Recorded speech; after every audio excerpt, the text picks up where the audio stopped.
todos. Muchas gracias por estar aquí y vamos a empezar el acto.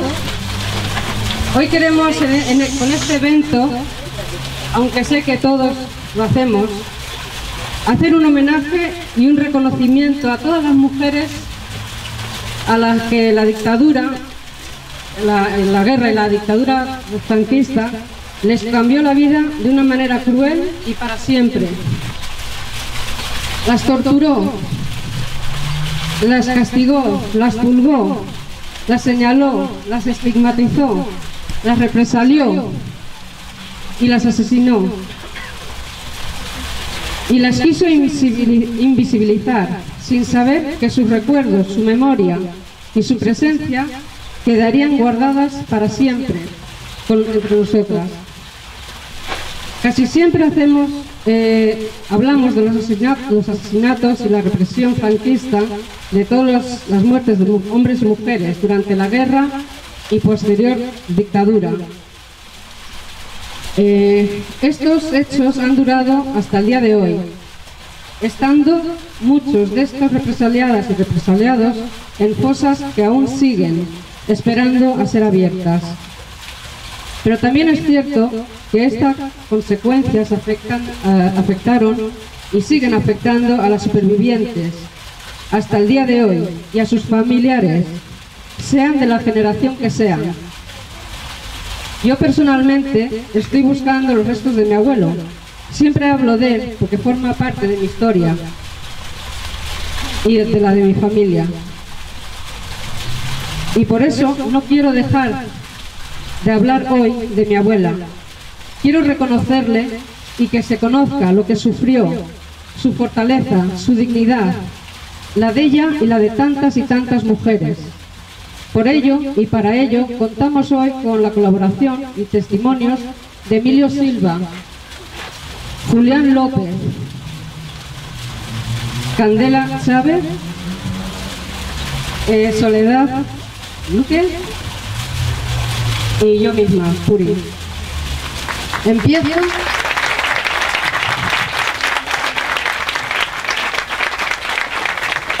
Empiezo la presentación con Emilio Silva, licenciado en Sociología Política y Periodismo, autor de varios libros y artículos, que en el 2000 consiguió recuperar el cuerpo de su abuelo, asesinado por los franquistas en Prianza del Bierzo, Asturias, creando la Asociación para la Recuperación de la Memoria Histórica, siendo desde entonces y hasta hoy su presidente. ARMH lleva más de 17 años recuperando memoria y dignidad. Gracias por venir, Emilio. Bueno, buenos días a todas y a todos. Y lo primero que quiero hacer es dar las gracias por la invitación. Lo segundo, como estaba recordando ella, yo también evidentemente tengo que hablar de mi abuela. Mi abuelo fue un militante de izquierda republicano que defendía que en su pueblo, en Villafranca del Bierzo, hubiera una escuela pública y laica.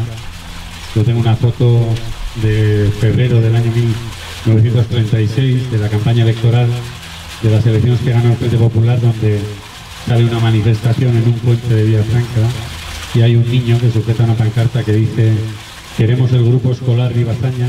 Ese niño es mi padre, tenía entonces 9 años y apenas 8 meses después su padre, por su compromiso político, fue detenido en el ayuntamiento, sacado de noche en un camión de gaseosa y llevado a 35 kilómetros de allí con otros 13 hombres, otros 14 hombres, uno de ellos logró escapar y gracias a eso 64 años después fue posible encontrar el rastro para llegar a aquel lugar, y allí fueron asesinados y tirados en una cuneta sin que su familia supiera dónde en ese momento y pudiera dar con ellos, ¿no? A partir de ahí mi abuelo tenía una tienda de estas que se llamaban coloniales, que vendían de todo, loterías, parto, patatas, vajillas, lo que fueran. Pues le quitaron todo lo que tenía y tuvo que trasladarse a un pueblo cerca con 6 hijos. El mayor era mi padre, que 2 días después cumplió 10 años, y la pequeña tenía 6 meses, mi tía Carmela, y allí tuvo que empezar de cero, ¿no? Empezar una vida en la que sus asesinos de vez en cuando pasaban por la puerta de su casa con un fusil colgado al hombro para que no se olvidara de lo que había ocurrido y para que supiera que en ese nuevo estado fascista que acababa de nacer tenía que vivir con miedo, ¿no? Y tenía que educar con ese miedo a sus hijos, para que ellos cuando crecieran no pensaran que podían dar ninguna respuesta a ese crimen. Mi abuela entonces tenía, debido a lo que había pasado con su marido, entonces no tenían esa denominación, pero eran crisis de pánico, ataques de ansiedad, que la dejaban postrada en el suelo durante horas, y ninguno de sus hijos podía salir a la calle de noche a pedir ayuda porque había toque de queda, y a cualquiera que cruzara de noche una calle podía dispararle uno de los falangistas que habían tomado el poder en el pueblo. Mi abuela murió en 1967, 22 años después de que muriera el dictador, y nadie en este país le ayudó a saber nada, a encontrar a su marido, a poderlo enterrar dignamente o abrir una puerta por la que ella pudiera acceder a la justicia. Y esa ha sido la historia de miles y miles de mujeres que con ese miedo y ese silencio han construido un gigantesco grillete que arrastra nuestra democracia 40 años después y que le impide realmente caminar como debería hacerlo una democracia donde las víctimas de una dictadura tuvieran derecho a la verdad, a la justicia y a la reparación. Y entonces, pensando en mi abuela, yo me he acordado en estos 17 años de muchas mujeres. Me he acordado de Isabel Picorel, una mujer que vivía en Fresnedo, un pueblo de León, a la que avisaron, su marido estaba detenido en Asturias porque había ido a luchar en el frente de Asturias, y alguien le avisó de que esa noche la iban a asesinar, y se fue con sus 3 hijos hacia Asturias. Durmió esa noche al raso en el monte, en octubre del año 36, y por la mañana, como había escapado muy rápido, había dejado algo de dinero en su casa y dejó a sus hijos en la montaña y volvió para recoger ese dinero, y nunca más volvieron a verlo. 2 de esos niños fueron enviados a la Unión Soviética, uno de ellos regresó a España, Vicente Moreira, y en el año 2001 fue la segunda exhumación que hicimos en Fresnedo, en un pueblo de León. La buscamos y la encontramos a ella. Me he acordado de Isabel González, una mujer que durante la exhumación donde estaban los restos de mi abuelo en el año 2000 vino a pedir ayuda para buscar a un hermano, a su hermano Eduardo González, que eran de Palacios del Sil, también del norte de León. Y esta mujer en los años 40, nada más exiliarse de España, cuando no existía todavía la ONU, ya estuvo reclamando ante la Sociedad Mundial de Naciones, que era el antecedente de la ONU, la desaparición de su hermano, y llevó a cabo algunas gestiones para que le exigieran a España el poder buscarlo. Me he acordado de Carmen Arrojo, que es una mujer que ha fallecido hace unos meses, que durante la guerra era militante de la JSU y construyó en el barrio de la Latina de Madrid una guardería, porque en esa guerra tan, voy a decir, peculiar, en el sentido más duro, además de cómo era su vida cotidiana, los padres iban al frente por la mañana y volvían por la noche a dormir a Madrid, y ella organizó un servicio de guardería para esos padres que cada día iban a la Sierra de Madrid a luchar. Esta mujer, cuando nosotros en el año 2004 hicimos un gran homenaje en Rivas hacia Madrid, que reunimos a 741 octogenarios de todo el Estado español para darles las gracias por haber resistido y haber luchado contra la dictadura, nos escribió una carta en la que ella y su hermano nos decían, su hermano Antonio Arrojo había estado preso en el Valle de los Caídos, explicando que si decían literalmente, 2 antifascistas momificados podían asistir a ese homenaje, ¿no? Y a raíz de ese encuentro ella escribió sus memorias, cómo tuvo que estar durante años escondida en un pueblo de la provincia de Lugo, en Tereisal, casualmente es donde es Salado de Becerra, mi familia materna, y bueno, pues consiguió sacar, digamos, que su historia a la luz. Y es una mujer que había sido maestra y con 90 años y casi ciega, en la calle Bailén, donde vivía en Madrid, daba clases de español a inmigrantes. O sea, fue una de estas personas que murió peleando,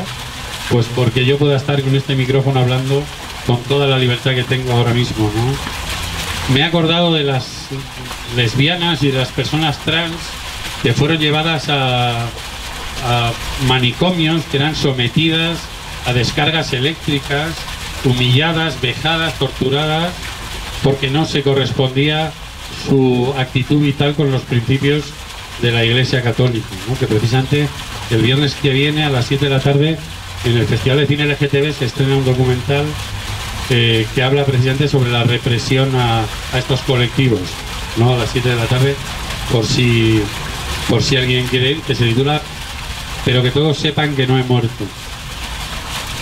Me he acordado de la viuda del herrero de Santa Cruz de la Salceda en Burgos.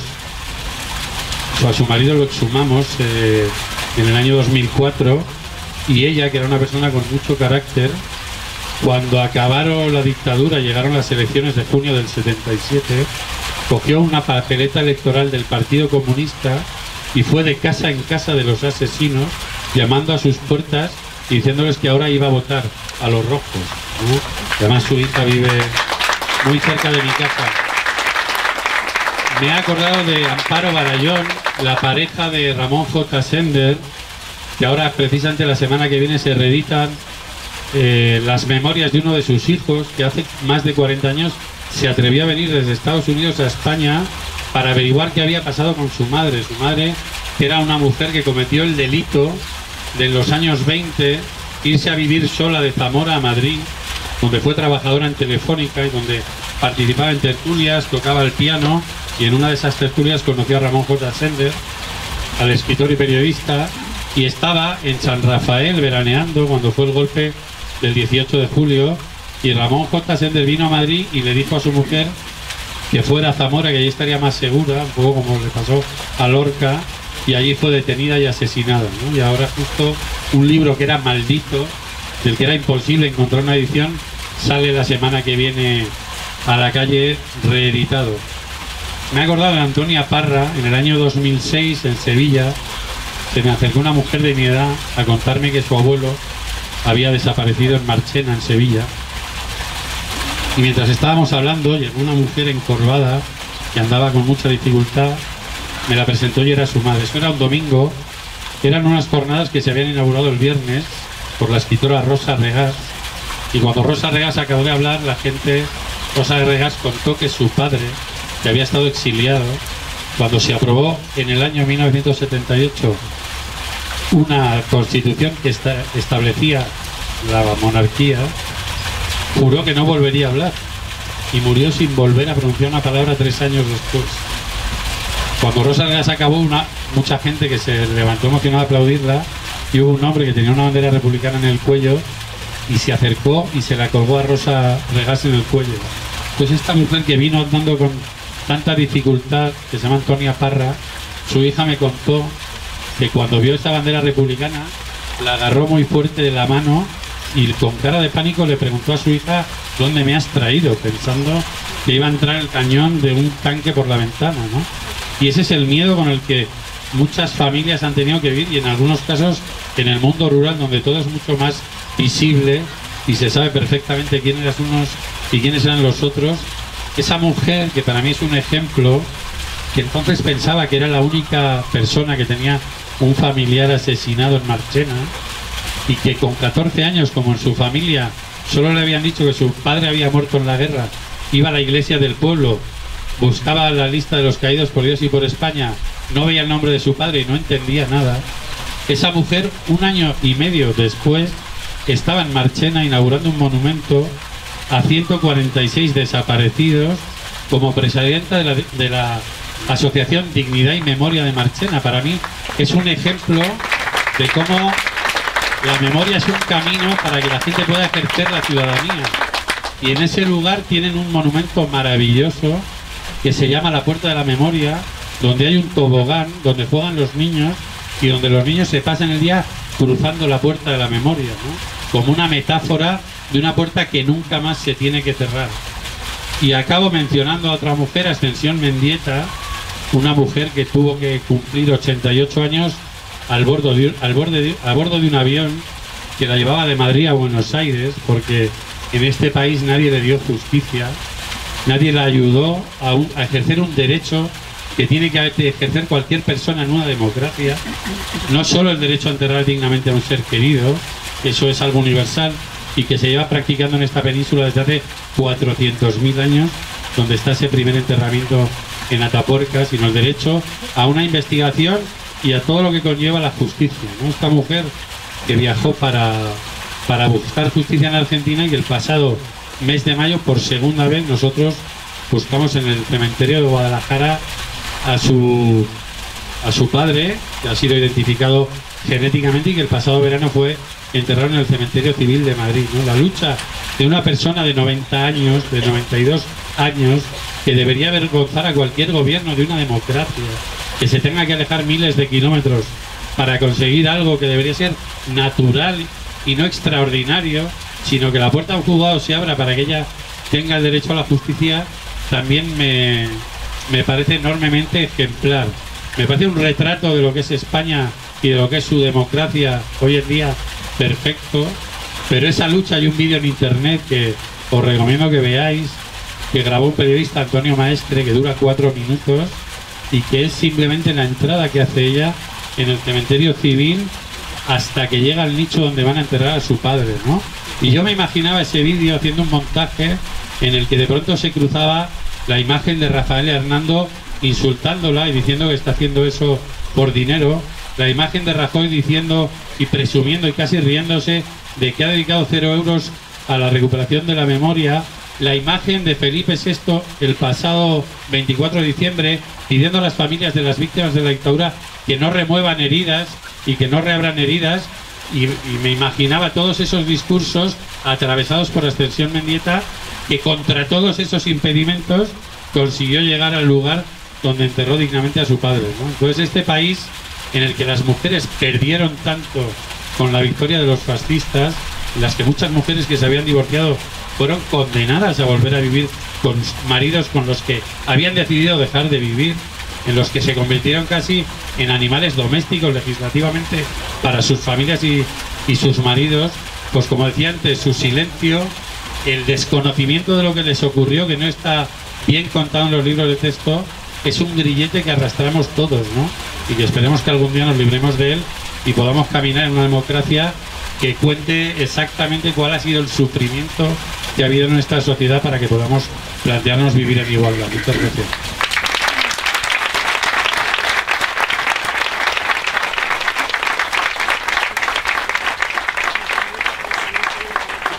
A continuación escucharemos el testimonio de Julián López, integrante de la querella argentina, que junto a su hija Purificación llevan buscando 9 años los restos de su padre, asesinado 15 días después de terminar la guerra, dejando viuda y 4 niños.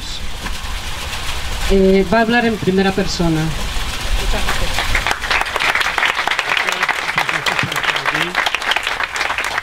No voy a repetir el motivo por el que estamos aquí, porque yo lo discutí. Entonces, lo que voy a hacer va a ser relatar el caso que hemos vivido mi madre, que gloria esté, la mujer más buena y más fuerte del mundo, porque si no, no hubiese podido aguantar. Nosotros, yo soy de Valdecaballeros, un pueblecito pequeño situado al noreste de Badajoz. Mi padre era un labrador corriente, llegó la guerra y cada uno salimos por nuestro lado, porque Valdecaballeros estaba por zona roja cuando estalló la guerra y quedamos en zona roja. Mi padre el 17 de mayo le llamaron a fila y tuvo que irse a fila dejando abandonados una cosecha que tenía ya en las manos porque un nido fuerte la recogió. Bueno, pues entonces a mi pueblo, Valdecaballeros, le adjudicaron un pueblo de la provincia de Real, de Aimiel. Allí nos juntamos pues unas 20 o 25 familias que nos fuimos huyendo del fascismo. Mi padre ya se juntó con nosotros, terminó la guerra y fue a buscarlos y emprendimos el regreso al pueblo. El día 14 de abril llegábamos al pueblo y precisamente un poco antes de llegar al pueblo, un río que había en Guadalupejo, nos encontramos una expedición de gente del pueblo, que el pueblo era pequeño, nos conocíamos todos, y le dijeron que esta expedición el sistema que había es que según iba llegando de la zona roja los iba represando a todos, y cuando había un grupo los llevaban a Herrera del Duque y luego de ahí los derivaban a las cárceles de Mérida o de Badajoz. Entonces le dijeron a mi padre si quería irse con ellos, que le iban a pasar lo mismo, iba a estar allí solo. Pues total, mi padre en principio siempre luego dijo que no, que él iba al pueblo a ver a mi familia y tal, y firmó su pena de muerte. Llegamos al pueblo y como ha pasado en todos los pueblos, había un control de soldados franquistas y unos pagalotes de 18 o 20 años de falangista. Nada más llegar allí le siguieron a mi padre. Nosotros a la casa de que teníamos ni siquiera fuimos, porque no era de mis padres, era una casa alquilada, y nos dijeron que no fuéramos allí porque no había ni clavos en las paredes. Entonces nos fuimos donde mi abuela. Somos 4 hermanos, yo soy el segundo mayor, tengo 88 años, que no lo había dicho, y entonces ya mi madre se la llevaron también, a mi padre se la llevaron a la cárcel esa, una casa que le habían invitado para eso, ni era cárcel ni nada. Ahí empezó el solo ese día. Mi madre también se la llevaron a un pabellón municipal, donde había ya más presas. Y el día 17 fueron llegando más señores al pueblo. Del 14 que llegamos nosotros, al 17 por la noche, ya habían llegado otros 5 más y estaba mi padre el sexto. Entonces mi pueblo de Caballero estaba regido por los militares, era zona militarizada, pero esa noche el militar que mandaba, el comandante o capitán, se tuvo que ir del pueblo y quedaron el pueblo en manos del alcalde, que era un facha consumado, y estos niñatos, con la furia de la guerra, del falangismo y tal, pues le convencieron para que le dejara jugar con ellos, decían. Entonces a los 6 lo montaron en un camión de unos 4 o 5 kilómetros de pueblo, entre la de Caballero y Castiblanco, en unas trincheras que había allí que ya habían sido de la guerra, pues allí los fusilaron a los 6. Los tiraron a la trinchera, no se dignaron echarle un poco de tierra siquiera. Al contrario, unos señores del pueblo dijeron que iban a ir a le dijeron que se iban a echar una palada de tierra allí que iban a quedar con ellos. Mi madre a los 3 días de esto, a los 6 de estar detenida, salió y se encontró el panorama. Con el mundo por montera, 4 hijos que mantener, la noche y el día y unas manos para trabajar, ni más ni menos. Entonces como que ingeniárselas, pues haciendo pues mil malabares. Mi pueblo es un pueblo pequeño, que no había grandes fortunas donde las pudieran emplear y tal, ¿no? Entonces pues se dedicó pues un poco con una caballería que teníamos, compraba aceite,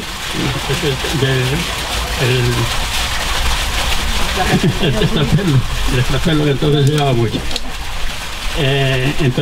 Compraba aceite e iba a un pueblo más para arriba, por la Sierra de Guadalupe, que es un machero que no había olivos, y cambiaba el aceite por patatas, el truco que ganaba del aceite, otro poco de las patatas, pues con eso íbamos.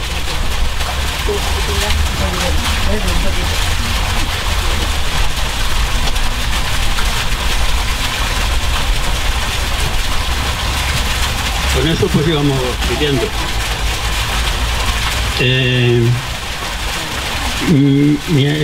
Mi abuelo materno había sido pastor y conocía mucho unos pueblos limítrofes que hay allí, que es Guadalupe, la Virgen de nombrar, y Cañamero, Alía.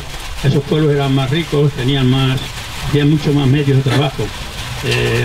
Guadalupe, por ejemplo, tiene una cosecha muy larga de castaña y de aceitunas, y mi madre, que cuando mi abuelo estaba por allí, que era soltero, pues se hizo muchas amistades muy buenas en estos pueblos. Entonces decidió irse a vivir a ellos, a Guadalupe, se afincó allí. Yo antes, había ocurrido cuando en uno de los caseríos que fue ella, al hacer el trueque del aceite con las patatas, pues por la mañana ya cuando se levantaron, empezaron a hacer, iba mi hermano con ella, mi hermano mayor con 2 años que yo, y entonces 14 años. Y empezó pues con lápiz y papel, pues tantos litros de aceite y tantos kilos de patatas, a tanto. Estos señores se quedaron admirados de él, que era un matrimonio con 3 hijos y ninguno de los 3 sabía lo que se dice ni hacer un canuto de carne. Entonces le dijeron a mi madre si quería que se quedara allí, pues esta gente tenía necesidad de tener a alguien que supiera leer. Era una gente bastante adinerada y entonces, como entonces no había hipotecas ni bancos, pues la gente necesitada acudía a estas personas y hacían una especie de pagaré, que decía de memoria. Pagaré yo don fulano de tal, a don fulano de tal, tanto dinero porque me ha prestado para los bienes de mi casa. Pues esta gente tenía allí 10 o 12 pagarés, no sabían de quién eran, no sabían cuánto costaban, no sabían lo que valía. Total, era una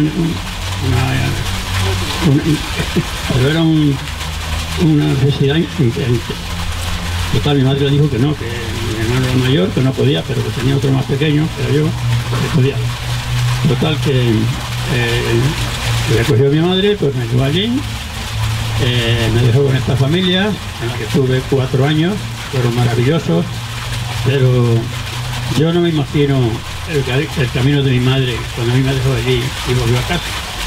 Con unos señores que no conocía de nada y dejaron un hijo suyo ahí. Pues nada, me trataron muy bien conmigo. Ya mi madre se vino a vivir a Guadalupe, como digo, y mi hermano el mayor también. Se quedaron con mi abuela, las dos hermanas mías, la pequeña y la mayor. Mi hermano el mayor se colocó rápidamente en Guadalupe. Al lado de donde mi madre vivía una señora, que su madre tenía ya un años mayor, y le dijo: hombre, ¿por qué no te traes a tu hija aquí con mi madre? Por lo menos que la dé compañía, la ayude a los recados, vaya por el agua, total. Mi madre encantada de la vida, por quitarse a mi abuela. Total, ya en ese momento pues estábamos ya los 4 mayores colocados, ganando para nosotros. Mi madre, con la cosita más larga allí de castaña y una casi todo el tiempo empleada, pues ya mandaba dinero a mi abuela, lo que quería. Además, en ese plan vivimos 3 o 4 años. Luego ya en el pueblo,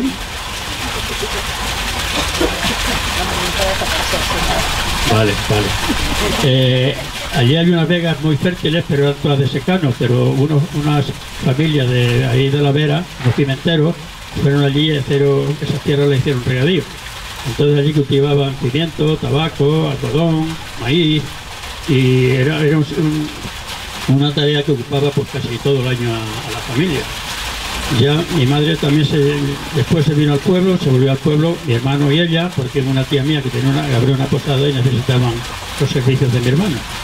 Y mi hermana se vino también. Yo me quedé todavía por allí en Guadalupe, estuve unos años por allí y luego ya también me vine al pueblo.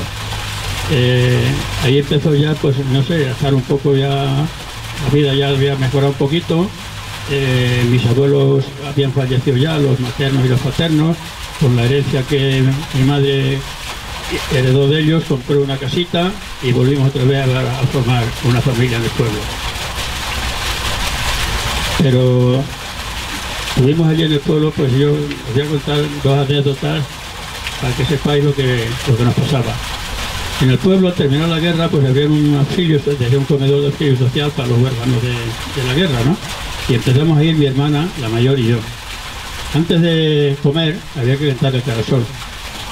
Yo movía los labios, pero no cantaba. Pero mi hermana, la pobrecilla, pues no tenía esa picardía. Y una camarera la vio. Y fue y se lo dijo a la jefa del comedor. Yo, una niña ahí que no cantaba el carasol. Y dijimos: oye, ¿tú qué pasa? Y dice: yo es que no puedo cantar, tengo luto porque han fusilado a mi padre. Entonces me llamó a mí y me dijo: ¿coge a tu hermana?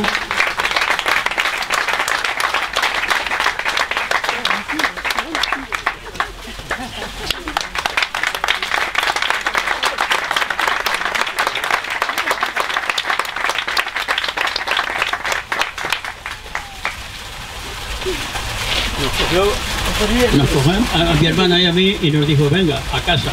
Y un mes aquí a cantar carasol antes de comer. Y luego vaya a vuestra casa a comer o a no comer. Otro momento fue en el que, Montecaballeros, sabéis que hay muchas encinas. Estas encinas están muy cerca de la carretera y aunque la encina está dentro de la propiedad, pues las bellotas caen a lo que se llama margen de la carretera. Entonces íbamos, por la mañana nos levantábamos temprano y cogíamos una bellotilla, la vendíamos, tal, ¿no? Y una mañana mi hermano no iba conmigo, esa mañana iba yo solo. Y me dio bastante, pues cogí a lo mejor 8 o 10 kilos de bellota, yo más contento para el pueblo. Y me encontré con el jefe de Falange y me dice: oye muchacho, ¿tú dónde has robado esa bellota? Y yo no he robado bellotas ninguna, pero las he cogido en el margen de la carretera y en el Madroñal. En Madroñal, vete ahora mismo al cuartel de la Guardia Civil y llévasela allá hasta allá fui yo a entregarle las bellotas, llegué a mi casa llorando. Mi madre: ¿qué te ha pasado? Pues mira esto, me traía el Benito Judas y me ha hecho que lleve la bellota al cuartel de la Guardia Civil. Y bueno, no te preocupes, ya tendremos esto. Como iba diciendo, estos pimenteros ya hicieron esta vega regadío, y con el pimentón, el tabaco, el algodón y tal, pues ya trabajo ya pues casi todo el pueblo. Pasé todo el tiempo. Mi madre ya estaba continuamente empleada ya, ella y mis 2 hermanas, pues la pequeña ya también fue de mayor. Ya nosotros, claro, fuimos creciendo, ya nos juntamos la familia y ahí tenían la historia. Relato esto refiriéndose solo a mi madre, porque creo que la mayoría de vosotros os vais representados, si no a vuestras madres, a vuestras abuelas. Así que un grandísimo homenaje para todos. Muchas gracias.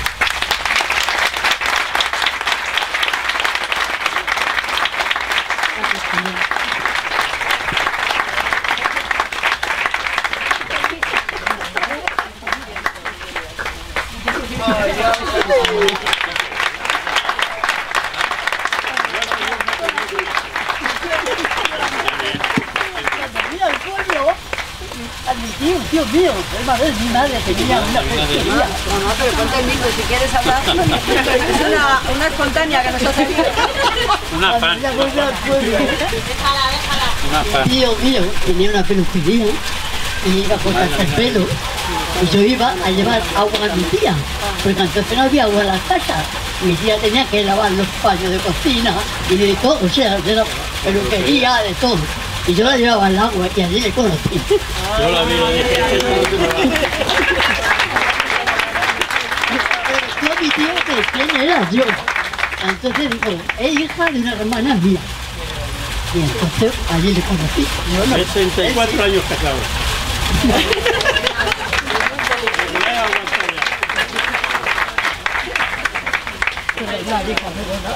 Muchas gracias. Bueno, una espontánea guapísima. También contamos con Candela Chávez Rodríguez, doctora cum laude en Historia en la Universidad de Extremadura. Ha participado en numerosos grupos de investigación sobre la represión y circunstancias de Extremadura.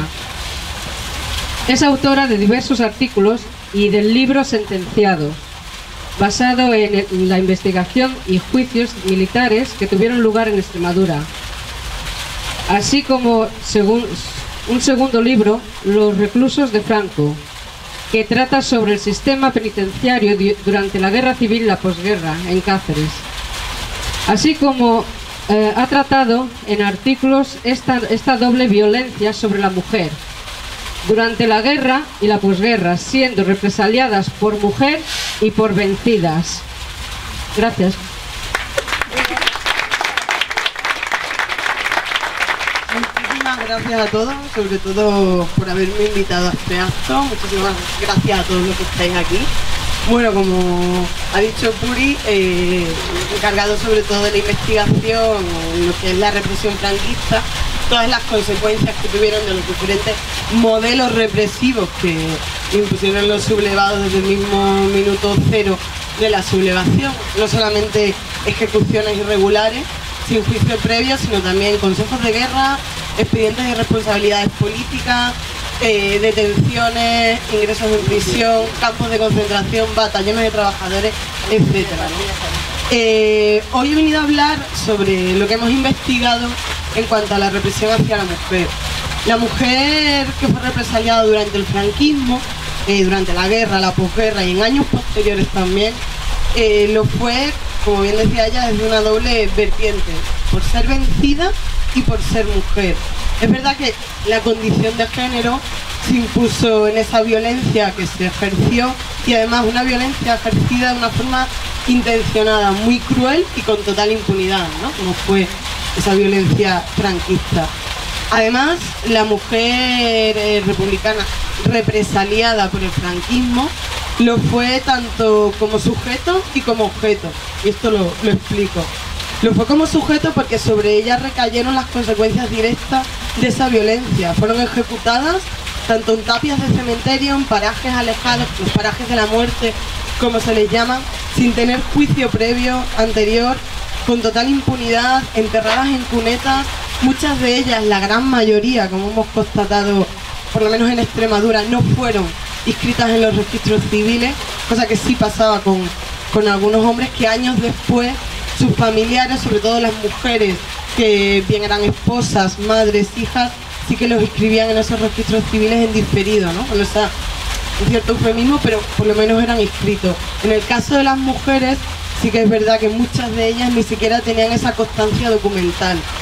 Además, también hemos investigado, y por eso decía lo de sujeto, no solamente esas mujeres ejecutadas de forma extrajudicial, sino todas aquellas que pasaron por consejo de guerra, que pasaron por las prisiones, tanto prisiones femeninas como prisiones más comunes como podían ser las provinciales. Todas ellas también vivieron un periplo horroroso, un periplo lleno de horror, lleno de muerte, lleno de torturas, lleno de vejaciones, y que, bueno, hemos intentado investigar y sobre todo dar voz, ¿no? Y dar luz a ese pasaje tan sumamente oscuro de la historia. Y además también fueron sujetos porque sobre ella recayeron las prácticas muy crueles que se hicieron en la mayoría de los pueblos una vez era tomada la localidad por las fuerzas franquistas y que se quedaban con el control esas fuerzas de falange, esa derecha más rancia, más reaccionaria de los pueblos. Y es que está en el imaginario de todos conocemos casos de aquellas mujeres que fueron rapadas, que fueron purgadas, que fueron expuestas de forma pública en las plazas de los pueblos, que tuvieron que recorrer las calles de sus localidades haciéndose sus necesidades por culpa de esos purgantes y que sufrieron ese escarnio público y ese rechazo, bueno, el rechazo social, ¿no? Y es que fue una imagen que se dio en todos los pueblos de España. No es algo que pasara en Extremadura, no es algo que pasara en Andalucía, que pasara en León, que pasara en Asturias, pasó en todos los pueblos de España.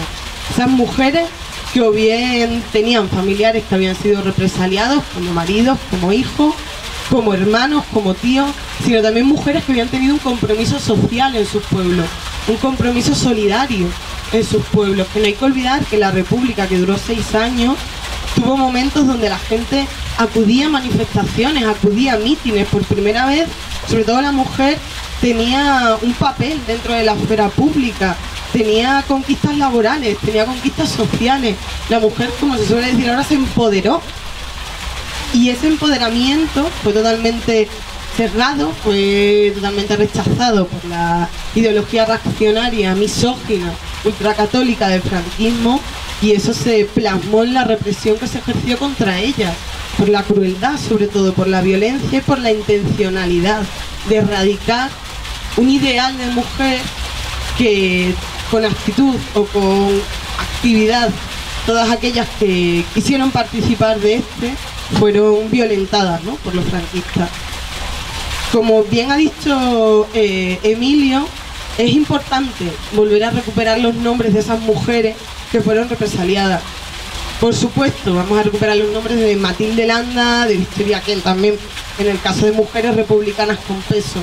Pero no hay que olvidar todas aquellas mujeres que quedaron en los pueblos, en el mundo, sobre todo rural, que sufrieron estas consecuencias directas, que sufrieron ese estigma, que sufrieron ese rechazo y que fueron, como dije antes, tanto sujeto como objeto, porque sobre ella se visibilizó la intencionalidad y la crueldad de la represión franquista, fueron señal y aviso por parte de las autoridades rebeldes para aquella población no represaliada de la impunidad y sobre todo de lo que podían llegar a hacer. Y también fueron la imagen de esos vencedores y vencidos, ¿no?, que durante años se machacó hasta el 20 de noviembre del 75 con la muerte del dictador, incluso unos años después. Por eso, este tipo de actos es muy importante y muy necesario. Sobre todo por eso, porque hay que recuperar la memoria de todas. Yo me acuerdo, por ejemplo, de Gregoria de Tena Pereira. Gregoria de Tena Pereira era la mujer de Basilio, el alcalde de Castuera. Castuera es una localidad de Badajoz, donde muy conocida también por el campo de concentración que hubo en las inmediaciones del pueblo, en la mina La Gamonita. En Castuera, Basilio era el alcalde socialista que había en la localidad. Fue detenido en el 38 cuando el Frente de la Serena, la parte este de la provincia pacense que seguía bajo control republicano, cayó en ese agosto del 38. Fue detenido en ese momento, él, muchísimos más dirigentes y líderes obreros izquierdistas de los pueblos que conforman esta zona, pero no solamente ellos, fueron detenidos muchísima población que había allí, que había huido, que estaba allí concentrada y que todavía no había podido marchar a la zona bajo control gubernamental en España. Como digo, Basilio fue condenado a pena de muerte en 1941 en un consejo de guerra en Mérida y fue ejecutado unos meses después. Basilio fue condenado por ser alcalde socialista de Castuera y por lo tanto en esa tergiversación que hicieron del concepto de rebelión, concepto que suena de nuevo hoy en día, por esa tergiversación que hicieron de ese concepto lo condenaron. Algo que ya Serrano Suñer había dicho y había definido, ¿no?, como justicia al revés. Porque, claro, el problema de los consejos de guerra es que los propios golpistas condenaban como rebeldes a aquellos que habían defendido el gobierno constitucional de la República. Por ello fue condenado Basilio, pero no solo él, también su mujer, Gregoria de Tena. Gregoria no había hecho nada, Gregoria simplemente era la mujer del alcalde. tenía un compromiso social, era izquierdista, no había pertenecido a ningún partido ni a ninguna sección feminista de ninguna agrupación de la localidad, pero aún así en el Consejo de Guerra se le acusó de ser esposa de este dirigente izquierdista, de cuando Margarita Nelken iba visitando los pueblos de la zona, haberla acogido en su casa y haber tenido amistad con ella, y además también se le acusó, una cosa que es muy común en los consejos de guerra, de moverse por las bajas pasiones propias de la mujer republicana y alegrarse de todo lo que hacían los marxistas y los rojos. Todos los testimonios que aparecen en el Consejo de Guerra de Gregoria, todos se basan en rumores públicos. Ninguno está basado en hechos probados y ninguno es veraz. Sin embargo, en esa obsesión represiva de los tribunales, Gregoria fue condenada a pena de muerte y Gregoria fue ejecutada 2 meses después de su marido. Y Gregoria no había hecho nada, nada de nada. Yo me sigo emocionando a pesar de 10 años estudiando el tema, pero sobre todo porque es muy injusto y porque no hay que olvidarlo.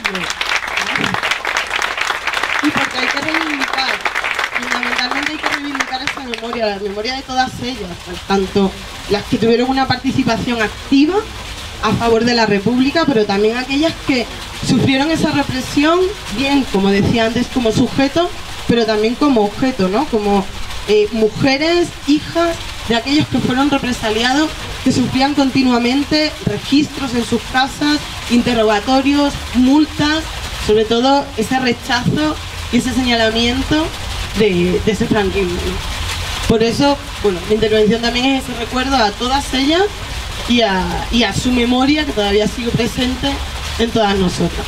Muchísimas gracias.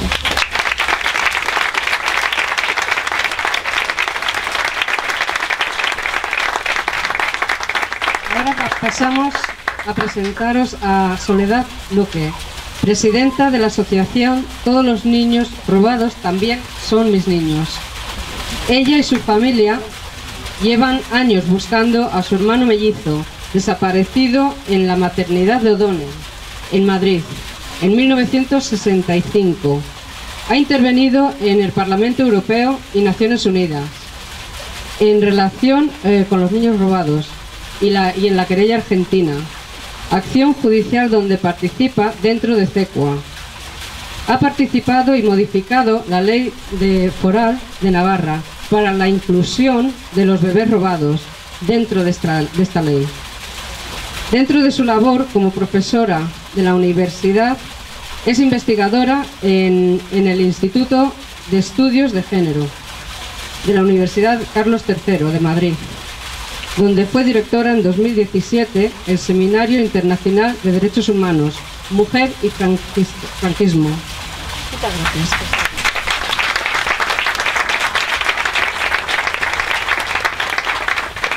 Buenos días y muchísimas gracias a vosotros, a todos los que estáis aquí, a Podemos Móstoles y a las Puris que están aquí, que son las que se pusieron en contacto con nuestra asociación.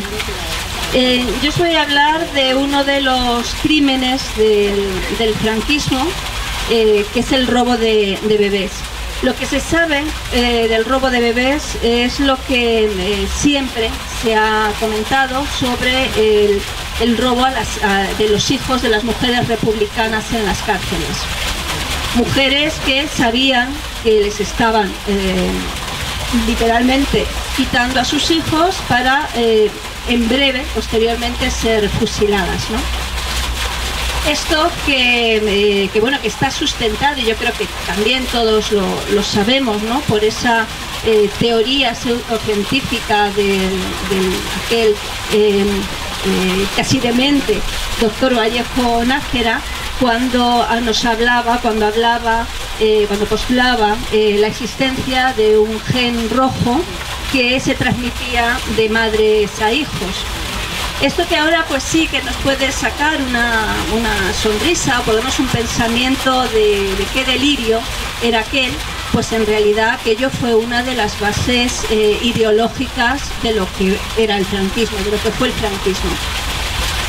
Cuando digo que eso más o menos es lo que se relaciona con el robo de de bebés, y está recogido en el auto de Garzón desde 2008, cuando se habla de este tema y se hace una estimación de unos 30.000 niños robados a estas mujeres.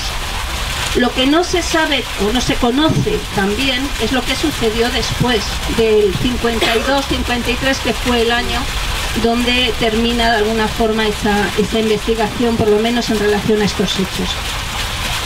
Después los niños siguieron desapareciendo de las clínicas, de las maternidades y de todos los centros donde las mujeres podían dar a luz. Cuando hablamos del robo de niños, de la cantidad, sabemos que hay, después del año 52, sabemos que hay estimaciones que por lo menos nuestra asociación ni menciona ni está de acuerdo con ellas, porque no hay una investigación todavía de la que se haya ocupado pues ningún organismo institucional, ningún organismo de derechos humanos. Ahora Amnistía Internacional sí está con este tema, pero hasta el momento no hay una estadística clara y fehaciente de los casos. Lo que sí sabemos es el número de denuncias que hay, y hay, bueno, pues alrededor de 2.100 denuncias de este periodo de la dictadura y bien entrada la democracia. Desde nuestra asociación nosotros trabajamos este tema no únicamente, que también lo hacemos, acompañando a las víctimas, haciendo una labor que tendría que hacer el Estado, como es buscar a los niños o buscar documentación, de la que tenemos muchísimos problemas para poder acceder a ella, o bueno, de alguna manera haciendo de detectives de nuestra propia vida para poder encontrar un rastro, un fleco, un hilo del que poder tirar y dar realmente con estos niños que nos robaron.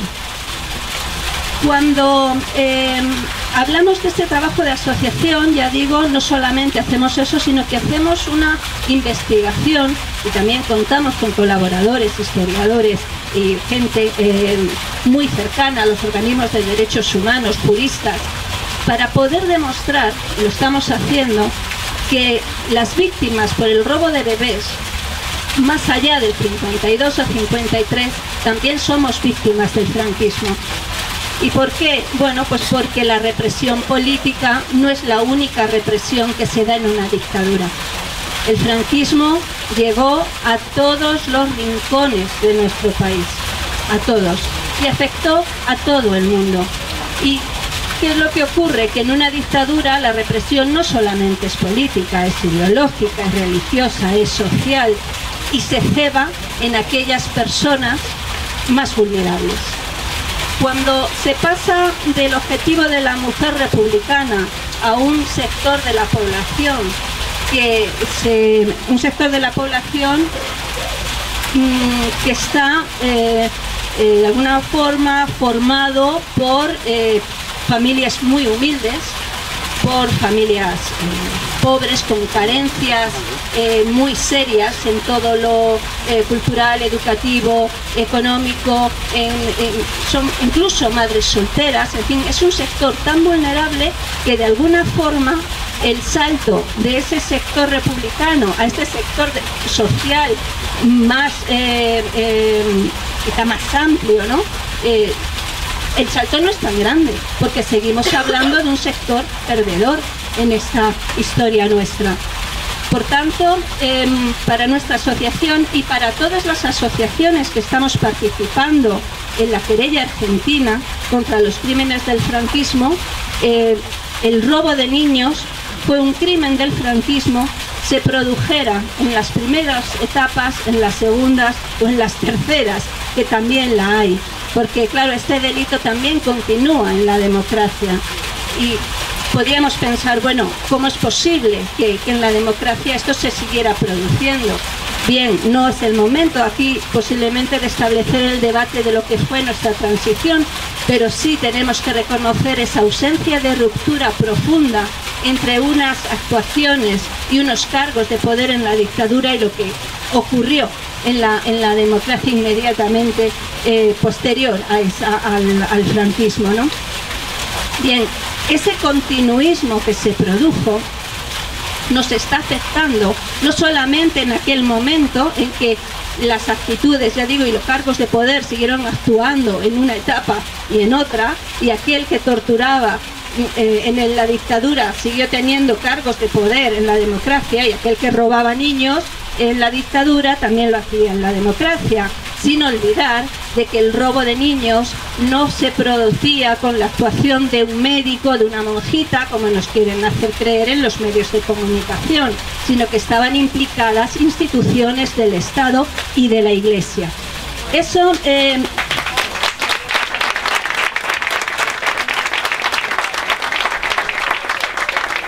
Que hubiera un móvil económico no tenemos duda, pero que no era el único también lo sabemos y lo hemos demostrado. Bien, con esta digamos, idea del contexto del robo de bebés, lo que sí tenemos que tener en cuenta es que esa represión de la que hablo, no solo política, ideológica, social, etcétera, etcétera, etcétera, también fue una terrible represión de género, como muy bien ha investigado Candela. Esta represión de género la vemos de manera muy tremenda, no solamente cuando hablamos de la mujer republicana, sino también cuando hablamos de las mujeres que fueron víctimas de este crimen a lo largo de la dictadura. Y también en la democracia, pero centrándonos en la dictadura, porque después las cosas a partir de 1987, que fue cuando se promulgó la primera ley de adopción en España en el año 87, las cosas empezaron a cambiar un poco. Pero anteriormente, bueno, las mujeres y todas las que estamos aquí y hemos pasado por un paritorio, íbamos solas y nos enfrentábamos solas a estas figuras de poder de este nacionalcatolicismo que vivimos de manera tan cruenta, con las monjas, con los médicos, con todo el personal, con matronas, y allí hacían lo que les daba la gana ante una persona, una mujeres totalmente vulnerables en esa situación ya de por sí, en fin, delicada y complicada, y ante, bueno, pues personas en las que la mujer realmente confiaba. Bueno, ¿cuál era el modus operandi? Hay una diferencia entre el robo de las mujeres republicanas, de sus hijos, y los hijos de otras etapas, ¿no? Las mujeres republicanas, como hemos dicho al principio, sabían, eran conscientes de que se les robaba el hijo, mientras que las mujeres que parían en clínicas y maternidades eran sometidas a un engaño atroz, y es que se les decía que su hijo había fallecido. Ese niño no se veía ni por la mujer ni por el resto de la familia, pero centrándonos en la figura de la mujer, tenemos todos que pensar cuál es el sentimiento de ese duelo nunca cerrado en una mujer, en las mujeres que habían tenido durante 9 meses en sus entrañas un ser vivo, su hijo. Bien, cuando se marchan a casa estas mujeres con esa situación donde no tienen muy claro qué es lo que ha pasado, porque no han podido ver a su hijo, intentando que les explicaran qué había pasado, se marchan sin ningún tipo de explicación, incluso con amenazas, ante sus preguntas, ante sus ruegos y ante la posibilidad de que las consideren absolutamente locas y taradas, incapaces de superar la muerte del hijo. Y eso se lo encuentran en los médicos, en los hospitales, se lo encuentran incluso a veces en su propia casa, en su propia familia y en su propia vecindad y en su círculo de amigos, porque nadie puede imaginar que eso que cuentan pudiera ser cierto. El cúmulo no solo de sensaciones, de sentimientos que después vuelven a surgir décadas después, cuando los niños robados empiezan a manifestarse, empiezan a mostrar su necesidad de saber sus orígenes, porque sus padres adoptivos les han confesado que han sido comprados. Eso, cuando las madres los ven por la televisión, pueden pensar, y de hecho piensan, es que ese puede ser mi hijo, quizá yo no estaba tan loca como me querían hacer creer. Repito, ese cúmulo de sensaciones, de sentimientos, que pasa por la frustración, por la rabia, por la impotencia, por el miedo, por el eterno silencio al que han estado sometidas nuestras madres. No eran mujeres silenciosas, fueron mujeres silenciadas, que no pudieron de ninguna manera mostrar y demostrar que sus hijos habían sido robados. Ahora sí, ahora ya sí lo estamos demostrando y estamos pues cerrando la boca a todos los negacionistas que nos decían que esto no era cierto. Bien, ¿en qué situación nos encontramos? Pues ahora mismo, en el 2017, lo que seguimos pidiendo sobre todo es justicia, porque la verdad la sabemos. Y lo que necesitamos es que nuestros niños sí conozcan esa verdad, que no los abandonamos, que no fueron dados en adopción, sino que fueron robados.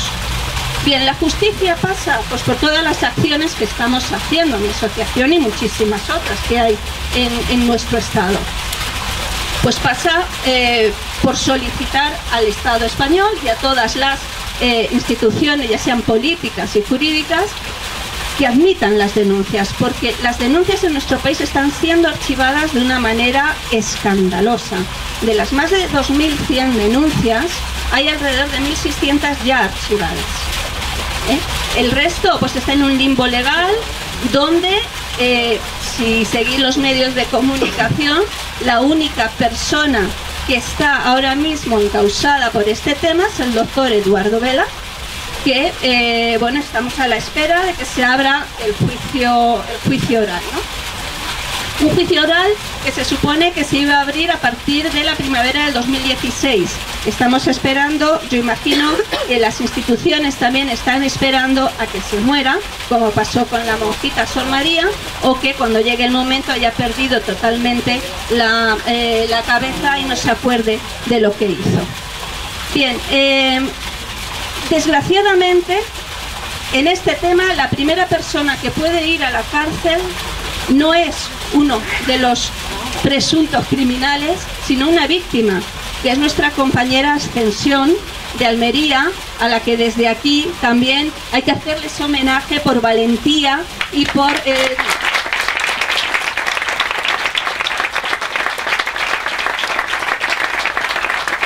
haber tenido la fortaleza durante todo este tiempo de aguantar todo lo que se le ha venido encima por nombrar en un medio de comunicación a la monja que presuntamente intervino en su adopción, en su robo, ¿no? Esta mujer, esta compañera, en un año se ha visto imputada, se ha visto encausada y se ha visto condenada a pagar 40.000 euros de indemnización, 3.000 euros de multa y si nos lo pagan a 10 meses de cárcel. Es una vergüenza que en nuestro país mujeres víctimas de este delito sean las que vayan a la cárcel en vez de los criminales que robaron a nuestros hijos. Bien, una de las, ya digo, cuestiones que también estamos realizando de manera tanto internacional, con esto quiero acabar, y nacional, de manera internacional estamos participando en la querella argentina y gracias a una de estas querellas que se han presentado de una de nuestras asociaciones, se ha imputado al doctor Balaguer, Abelardo García Balaguer, por su presunta relación con el robo de un bebé en 1967 y a partir de ese momento el robo de niños en España en un ámbito judicial por primera vez ya se considera un delito de lesa humanidad, algo que aquí en España lo niegan rotundamente porque no lo consideran nada más que delitos familiares, casos aislados, que no tienen nada que ver con el franquismo y que no son delitos ni crímenes contra la humanidad. Bueno, pues en ese ámbito judicial ya se ha producido esa declaración. En la querella que se ha abierto en México por este tema de bebés robados también se considera así, el Parlamento Europeo así lo considera y el informe del Grupo de Trabajo de Desaparición Forzada también lo tiene admitido dentro de su texto.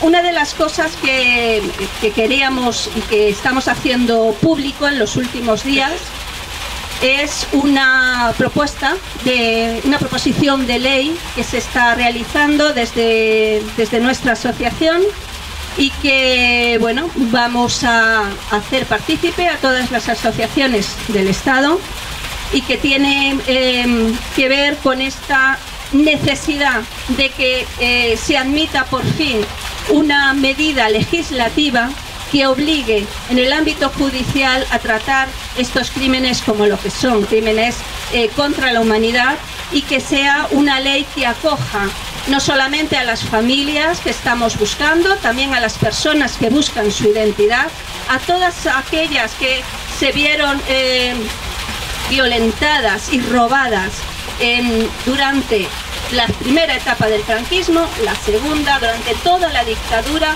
y también durante la democracia, precisamente porque todas las etapas en que se produjeron el robo de niños pueden ser diferentes, pero no son absolutamente aisladas. Están enlazadas por algo, por un hilo conductor que es la impunidad que hemos vivido en la dictadura y la impunidad que seguimos viviendo hoy a 2017. Por tanto,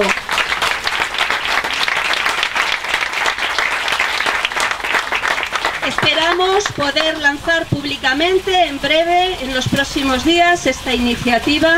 Ya tenemos la estrategia jurídica gracias a los abogados de la CEACUA y de organismos de derechos humanos, el plan de acción y todas las reuniones previstas y una hoja de ruta perfectamente planificada donde pensamos que esto pueda tener el éxito que las víctimas en general por el robo de niños se merecen, y en particular en honor a todas las madres que están buscando a sus hijos, algunas ya fallecidas, como es el caso de mi madre, que se murió sin saber dónde está su hijo.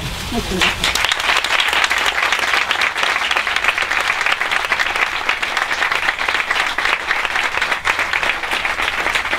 Bueno, vamos terminando esta intervención con mi propio testimonio sobre mi abuela Feliciana Gómez Romero, que al igual que Purificación, aquí a mi lado, somos integrantes de la Querella Argentina.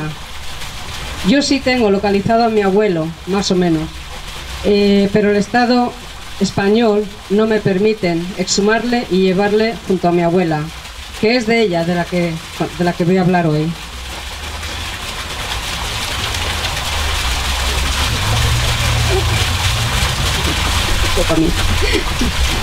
A ver, este pequeño resumen de la vida de mi abuela Feliciana, en esos tiempos tan oscuros que le tocó vivir, cuando llegó el aviso que el golpe de Estado ya estaba en marcha, tuvieron que evacuar Valdetorres, Badajoz. Mi abuela con sus hijos y mi abuelo tuvo que incorporarse al ejército. Como decía, mi abuela con sus hijos tuvo que salir del pueblo dirección a Don Benito, donde salían trenes hacia Valencia. Los trenes iban llenos de mujeres, niños y ancianos. Al llegar a Valencia, oyeron unas sirenas que daban el aviso que venían bombardeando la ciudad.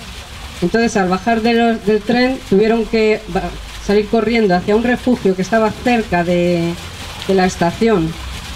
Todos menos mi padre, el hijo mayor, que se negó a ir al refugio puesto que quería cuidar los bultos.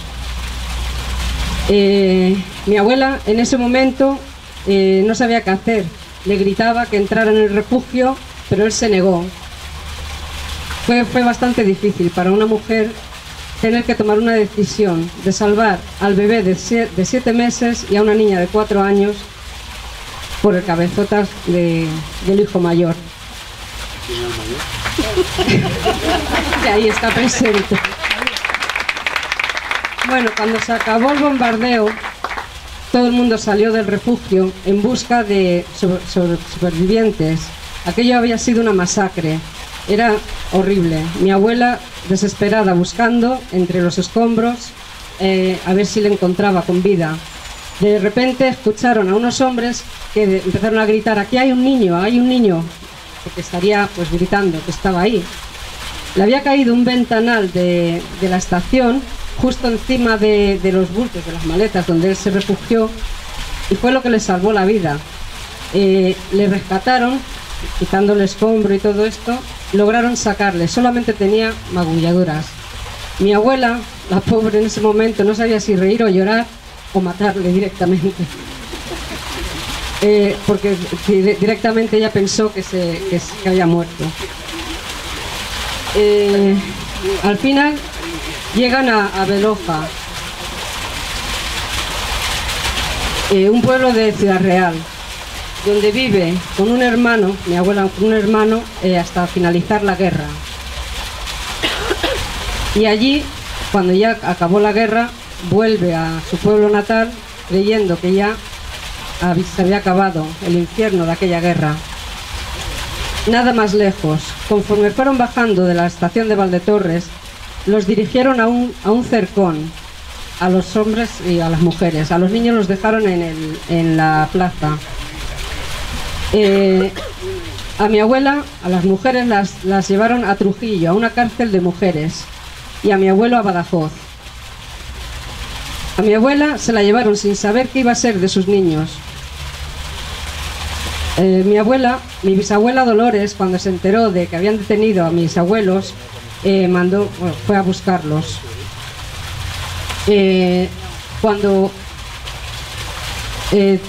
Una vez ya en casa y eso, empezaron los rumores, y que de hecho habían matado a varios niños de su edad. Mi abuela mandó llamar a su prima Rosa para que viniera a sacar a mi padre del pueblo, por miedo a que le mataran.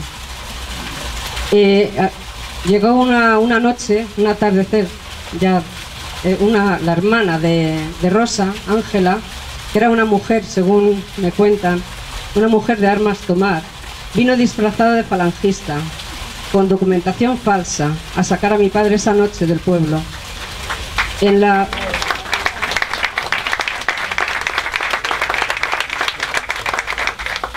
el tren, en varias ocasiones, esta mujer se jugó la vida, porque cuando entró el revisor pidiendo billetes y documentación, ella se levantó muy firme, se abrió el abrigo para sacar la documentación, y al ver que era el uniforme falangista, la pidieron perdón y la hicieron el saludo de arriba a España.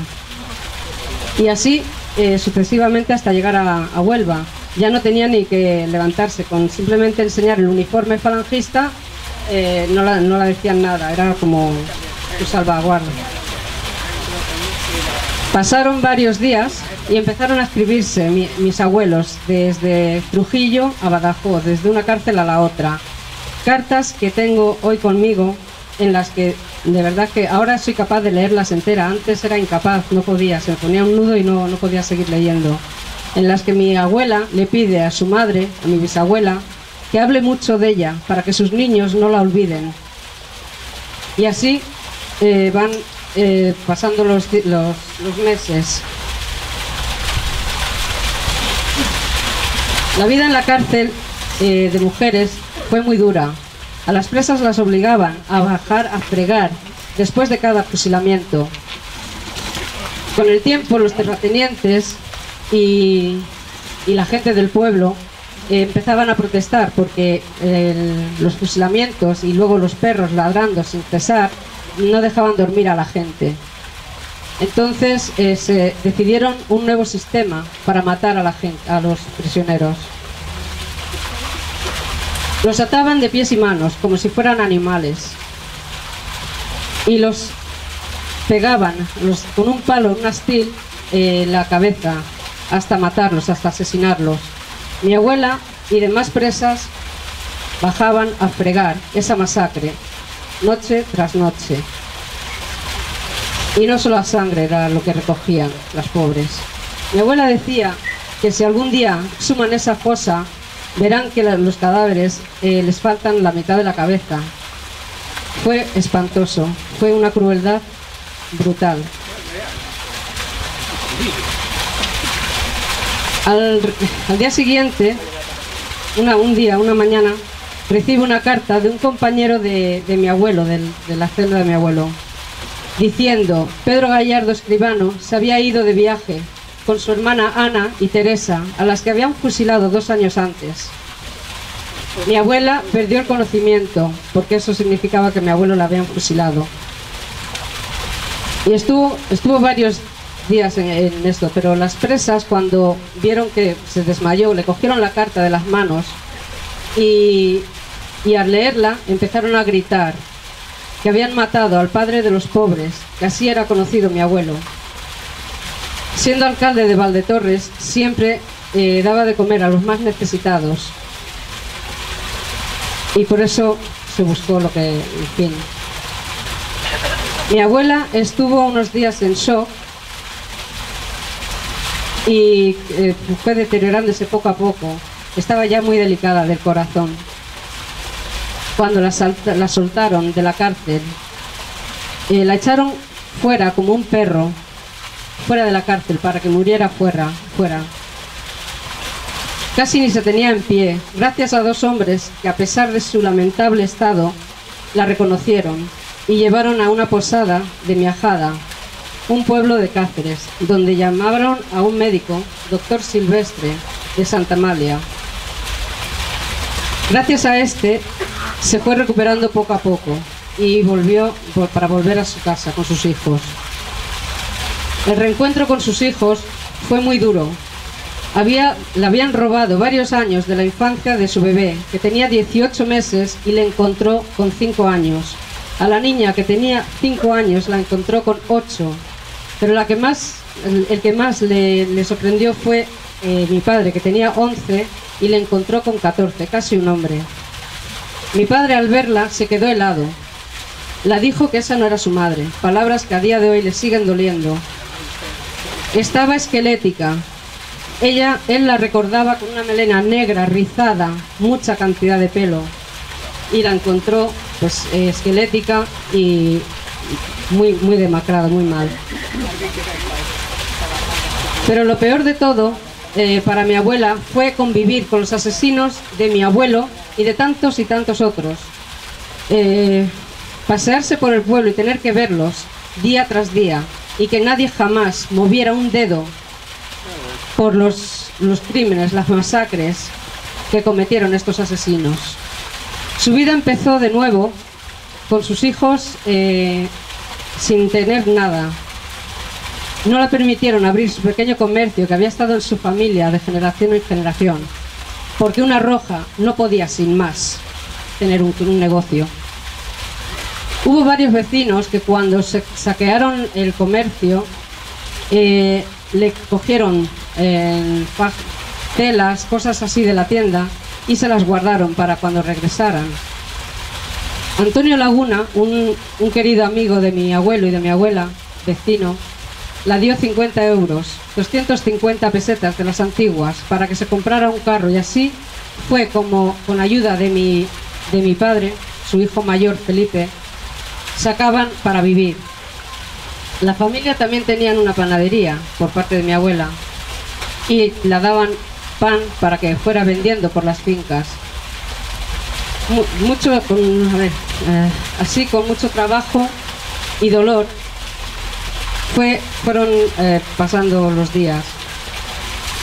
Y este testimonio que cuento aquí hoy no es solo el testimonio de mi abuela, sino, desgraciadamente, el testimonio de muchísimas mujeres que tuvieron que sacar a sus hijos solas, sin su marido, sin su compañero, por haber sido asesinados. Por eso aquí mi pequeño homenaje y agradecimiento a todas esas mujeres que, por valiente y tesón, tiraron para adelante. Salud y República.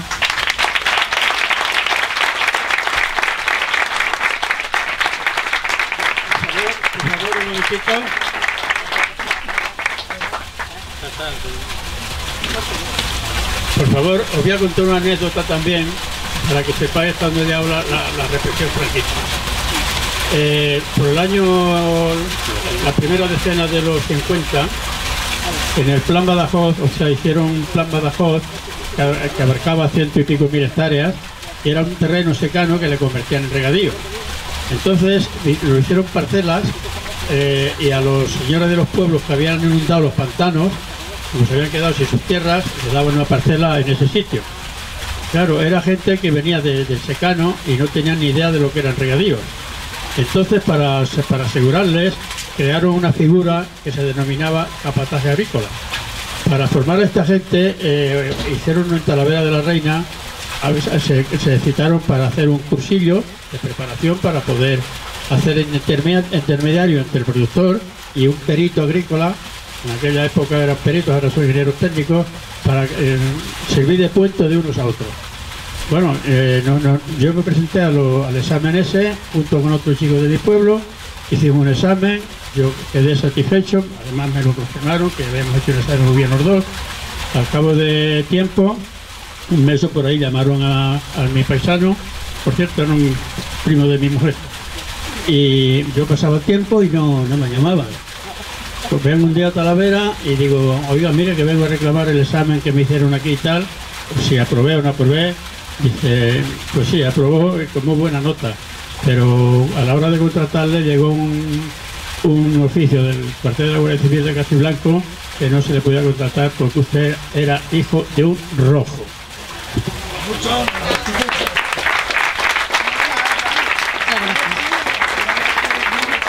Sí.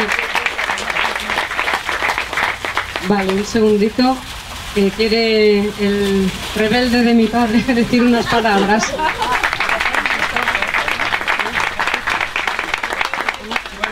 Ya ha dicho mi hija, pero se le queda mucho por decir. El que quiera, si es verdad o es mentira, que vaya, si tiene la probabilidad, en el cementerio de Trujillo, que digan dónde están los fusilados, que tiene el tiro en la cabeza, claro, el tiro de grasa, el granero tiene más, como decía Hila. Pero hay otra parte que es donde le falta, que ha dicho mi hija.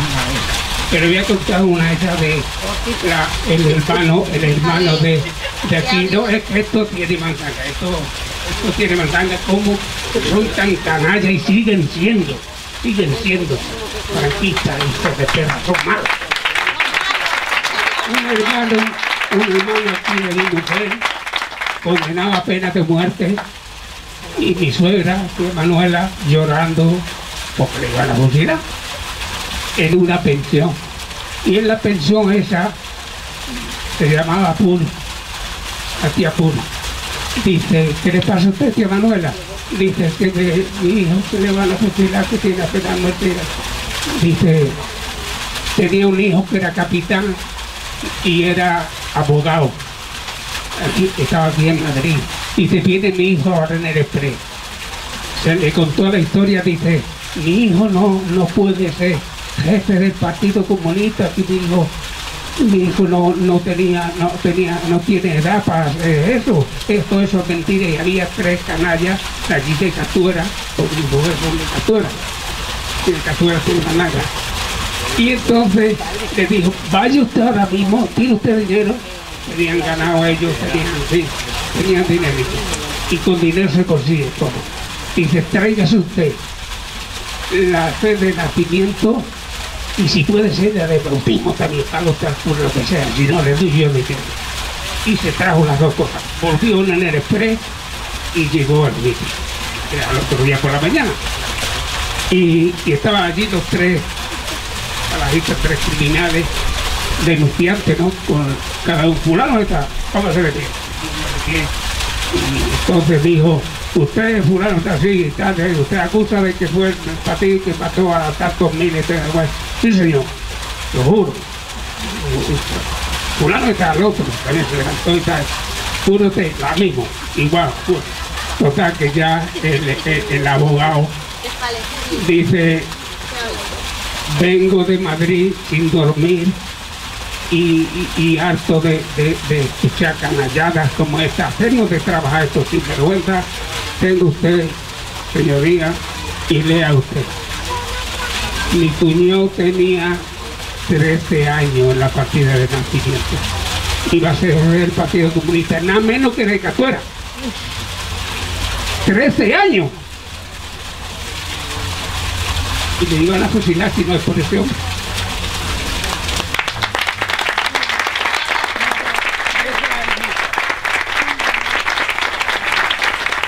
Bueno, ahora vamos a hacer 3 minutos para preguntas, si queréis hacer alguna a alguno de los que estamos aquí.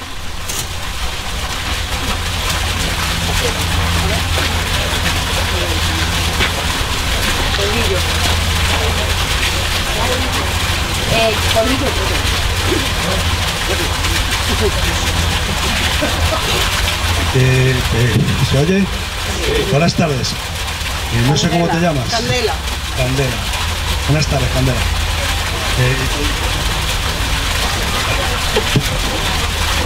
Voy a tratar de ser lo más breve posible, ¿correcto? Creo que me vas a ayudar. Te enseño una cosa del móvil que tengo.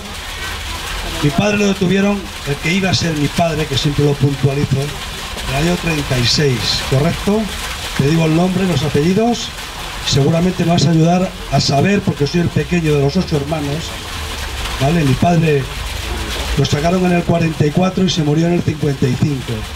Se murió cuando yo tenía 4 años. Pero seguramente me vas a ayudar a hacer a buscar ese recorrido. Sé que estuvo en Logrosán y sé que estuvo en Montijo, en el campo de concentración. ¿Correcto? Seguramente vas a ayudar. Solo es eso. Te enseño esto. Y si, por favor, puedes coger los datos. Vale, pues luego. Y estamos en contacto, ¿de acuerdo? Perfecto. Muchísimas gracias.